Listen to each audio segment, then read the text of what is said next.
Assalamualaikum warahmatullahi wabarakatuh. Perkenalkan nama saya Gilang Ramansyah Putra dengan NIM 6420197 dari kelas 644A07. Pada kesempatan kali ini saya akan menjelaskan tentang laporan analisis rasio keuangan PTS Hardware Indonesia Tbk.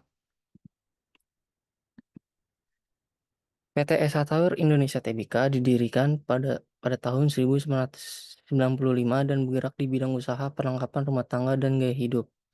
Gerai pertama S dibuka pada tahun 1996 di Karawaci, Tangerang. Sejak saat itu, S Hardware Indonesia terus berkembang sebagai perusahaan retail dan kini telah menjadi salah satu perusahaan retail terkemuka yang menyediakan beragam perlengkapan rumah tangga dan gaya hidup di Indonesia. Macam-macam rasio yang dipilih untuk menganalisis. Yang pertama ada rasio likuiditas. Rasio likuiditas adalah salah satu alat penting dalam analisis keuangan yang digunakan untuk mengukur kemampuan suatu perusahaan dalam memenuhi kewajiban jangka pendeknya. Yang kedua ada rasio leverage. Rasio leverage atau rasio pengungkit adalah rasio keuangan yang mengukur sejauh mana aset perusahaan dibiayai dengan hutang.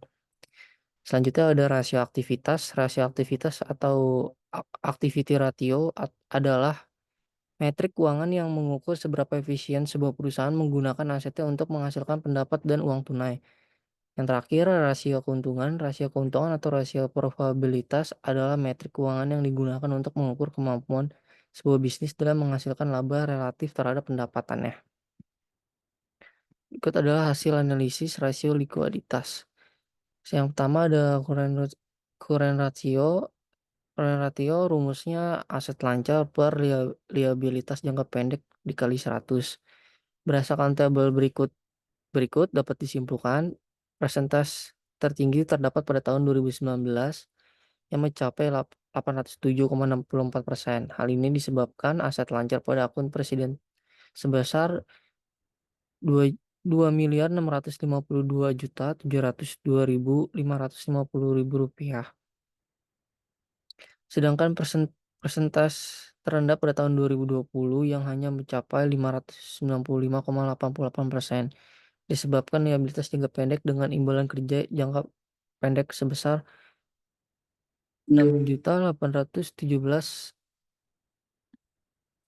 maaf 6.817.770.173 dengan rata-rata keseluruhan rasio keuangan mencapai 73,87% dan rata-rata keseluruhan analisis tren mencapai minus 16,53%.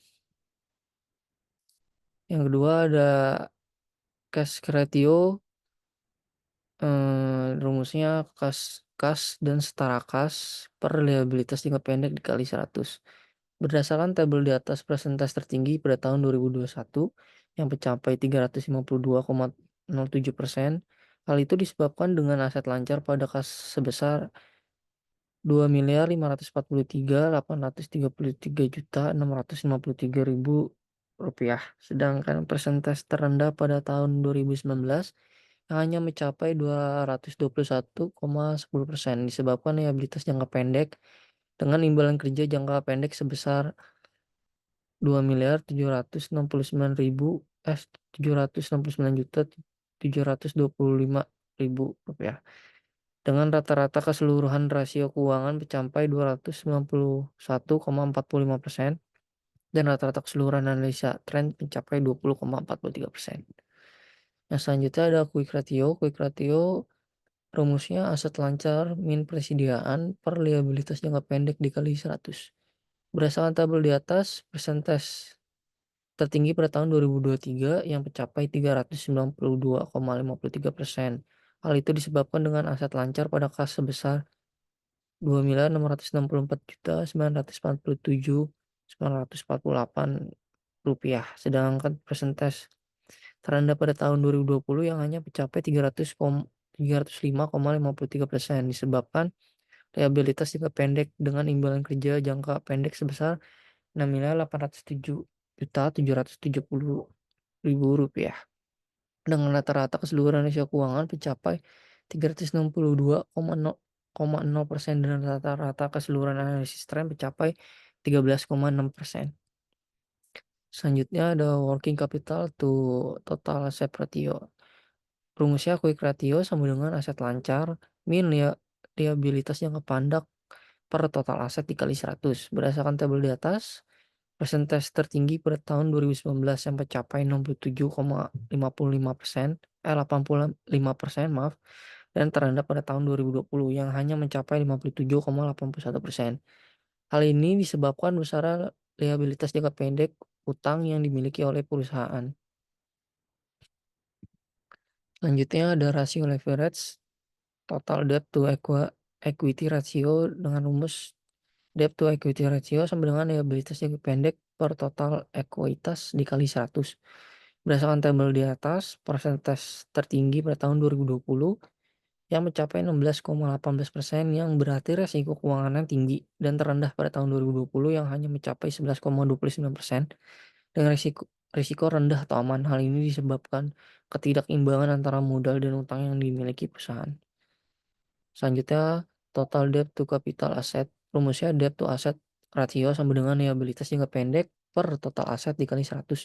Berdasarkan tabel di atas, persentase tertinggi pada tahun 2020 yang mencapai 11,66%, yang berarti banyaknya dana utang yang digunakan untuk pembelian aset, dan terendah pada tahun 2020 yang hanya mencapai 11,29%. Hal ini disebabkan dengan banyaknya uang di dana utang yang digunakan untuk pembelian aset. Long time to debt to equity ratio. Rumusnya LTDTTR sama dengan total hutang jangka panjang per total ekuitas dikali 100. Berdasarkan tabel di atas, persentase tertinggi pada tahun 2020 yang mencapai 11,66% dan terendah pada tahun 2020 yang hanya mencapai 11,29%. Tinggi persentase sama dengan banyaknya modal yang digunakan untuk memenuhi hutang jangka panjang. Itu ada total aset turnover, rumusnya aset turnover sama dengan pendapatan per total aset. Yang maaf di sini saya tidak bisa menampilkan tabelnya. Yang kedua ada receivable turnover, rumusnya receivable turnover pendapatan piutang. Yang terakhir ada inventory turnover. Inventory turnover itu rumusnya harga pokok penjualan. Mohon maaf karena tabelnya tidak ada. Kita next saja. Selanjutnya ada gross profit margin, rumusnya GPM penjualan bersih min harga pokok penjualan per penjualan bersih. Berdasarkan tabel di atas dapat dinilai bahwa gross profit margin mengalami perkembangan yang naik turun dan persentase terbesar pada tahun 2020 yaitu sebesar 49,36%. Penurunan GPM pada perusahaan disebabkan karena perusahaan belum memaksimalkan pendirian biaya operasional dalam perusahaan. Selanjutnya ada net profit margin (NPM) sama dengan laba bersih setelah pajak per penjualan bersih. Berdasarkan tabel di atas dapat disimpulkan keuntungan penjualan bersih tertinggi ada pada tahun 2019, sedangkan terendah ada pada tahun 2020. Net ratio yang dialami pada tahun 2020 sampai 2023 termasuk stabil dan perlu dipeningkatkan penjualan dan laba. Jadi kesimpulannya berdasarkan hasil analisis data dengan menggunakan rasio likuiditas, leverage, aktivitas dan keuntungan pada PT AS Hardware Indonesia Tbk dari tahun 2019 sampai 2023, maka dapat disimpulkan di antaranya sebagai berikut. Yang pertama, ukuran rasio yang dimiliki PT AS Hardware Indonesia Tbk termasuk yang terbaik dikarenakan memiliki persentase rata-rata mencapai 732,87%. Dengan itu, perusahaan termasuk memiliki kemampuan yang baik dalam memenuhi kewajiban jangka pendeknya dengan menggunakan aset lancar yang dimiliki. Kedua, rasio leverage yang dimiliki PT S1 Indonesia Tbk memiliki persentase rata-rata mencapai 5.012,23%. Dengan itu, perusahaan memiliki kemampuan yang baik dalam memenuhi kewajiban pembayaran bunga dan pokok pinjaman yang bagus pada tahun 2023.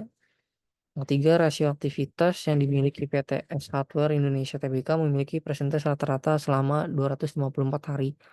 Namun ada ketidakstabilan persentase dari tahun ke tahun, perusahaan perlu meningkatkan persediaannya barang sehingga dapat meningkatkan penjualan dan profitabilitas perusahaan. Terakhir, rasio keuntungan yang dimiliki PT S Hardware Indonesia Tbk memiliki rata-rata persentase mencapai 14,43%. Perusahaan memiliki kemampuan yang baik dalam menghasilkan net yang mulai membaik dan stabil pada tahun 2022 sampai 2023. Ya, sekian, penjelasan dari saya, kurang lebihnya mohon maaf. Saya ucapkan terima kasih. Wassalamualaikum warahmatullahi wabarakatuh.